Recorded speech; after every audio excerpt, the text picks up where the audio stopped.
Bonjour à tous. Aujourd'hui, nous nous sommes proposés de continuer notre travail. Le thème de ce podcast qui donne matière à penser, c'est comment surgissent les idées chez les auteurs et les scénaristes. Nos idées ne surgissent pas du néant. Trouver une idée, c'est comme un travail de mineur de fond à la recherche d'une pipette d'or. Voici les 6 situations différentes dans lesquelles nous pouvons trouver une idée.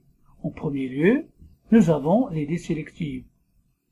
L'idée sélective est issue de notre mémoire, de notre vécu personnel ou d'un rêve éveillé. L'idée sélective est purement personnelle. Elle surgit de nos propres pensées, de notre passé récent au plus lointain. De nombreux auteurs recherchent ce genre d'idées pour créer leur histoire. Tel est le cas par exemple de Fellini, qui entame une carrière de journaliste et qui se lance rapidement dans l'écriture de scénarios. Les idées sélectives sont plus intimes et souvent plus universelles, parce qu'elles sont issues du plus profond de nous-mêmes. Et exploitées intelligemment, cela donnera toujours d'excellents résultats. L'écrivain doit être capable aussi de raconter n'importe quelle chose qui ne soit pas issue de son expérience personnelle. Il y a des auteurs qui se trouvent totalement vidés d'eux-mêmes dans leur première œuvre. Il arrive aussi que leur histoire, comme celle de leur famille, ne soit pas très intéressante. En deuxième lieu, nous avons l'idée entendue.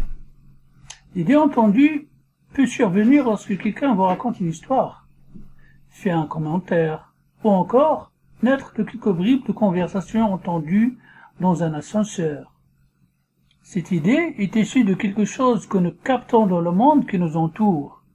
Gabriel Garcia Marquez expliquait qu'il y eut un jour une idée qui donna par la suite naissance à une série télévisée, lorsqu'il entendit un proche lui dire qu'il adorait travailler en dormant.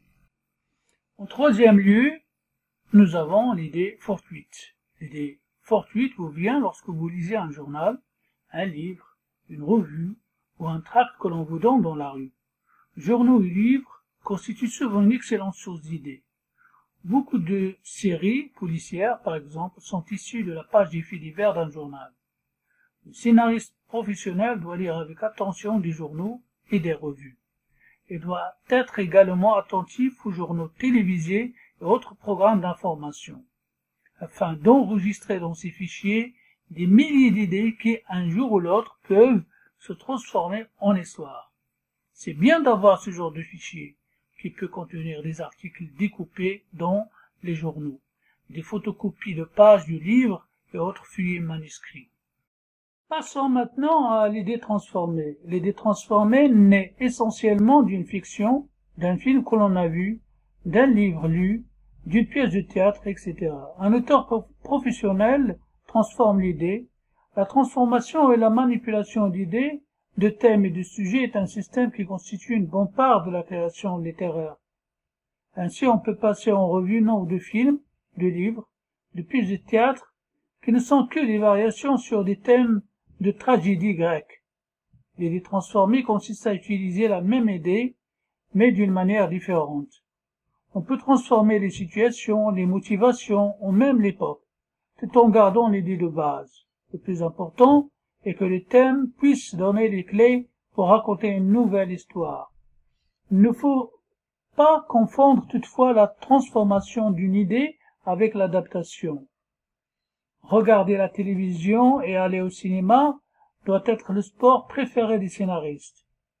Un réflexe intellectuel souvent constaté voudrait que l'on délaisse la télévision à cause de son niveau culturel peu relevé, les programmations du cinéma parce que les films sont trop commerciaux et pas assez élitistes, ou les pièces de théâtre parce qu'il s'agit de pièces de boulevard. Grave erreur.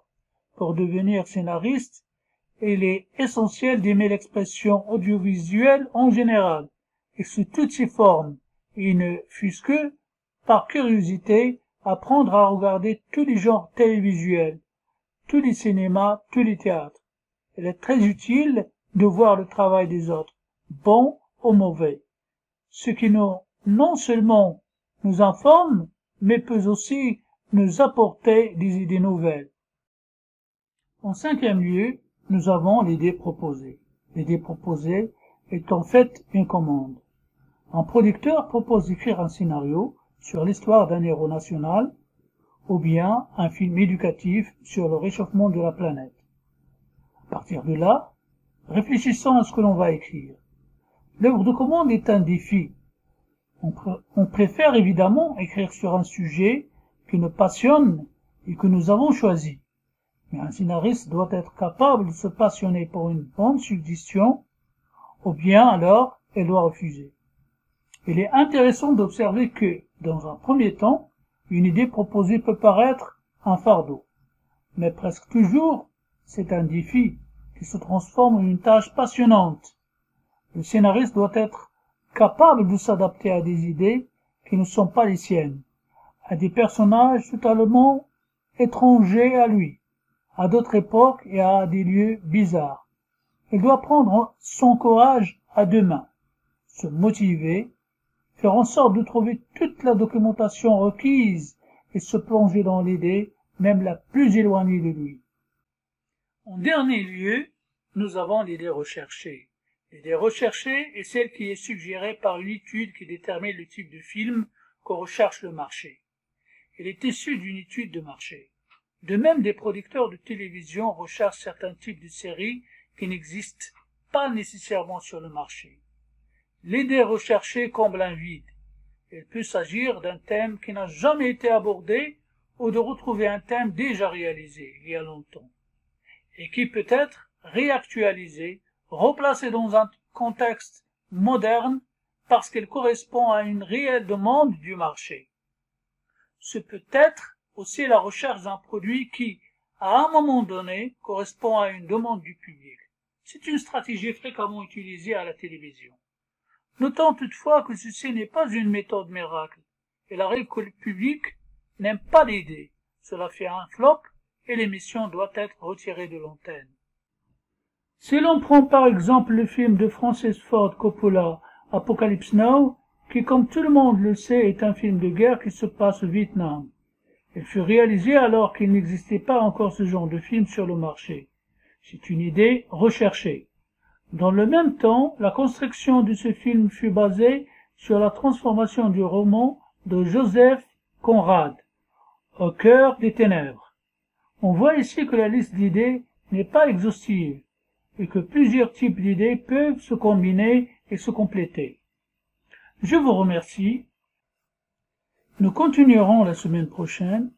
Vous pouvez partager sur vos réseaux ce podcast et c'est une façon parmi d'autres pour m'encourager. Et merci encore à vous et à la prochaine vidéo.